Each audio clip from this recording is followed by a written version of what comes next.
we look to the Qur'an, we'll find that 3% are commands and prohibitions. 97% of the Qur'an teaches ethics, the relationship between God and man, the purpose of life, morality, history of nations in the past, teaches us how to be self-critical, how to use reason and faith, many major themes. You know what I became a convert?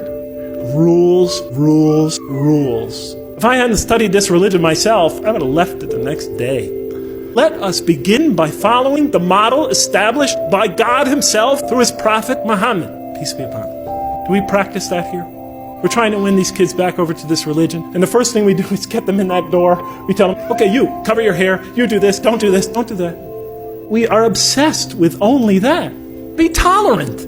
If our kids come to our community not so modestly dressed, it's better that they come than not come at all. If their behavior is not perfect, it's better that they come and hear the message. It's better for them to be among us than not to be among us. Give them time. If the Prophet and his companions adopted our approach, there'd probably be no Muslims today. How about the time the man came and he urinated in the mosque in that famous hadith report? The companions were ready to kill the guy. The Prophet said, let him go. Go get some water and pour it over it. You've been sent to make things easy for people, not to make them hard. Let's follow the Mecca plan. Let's just give it a try.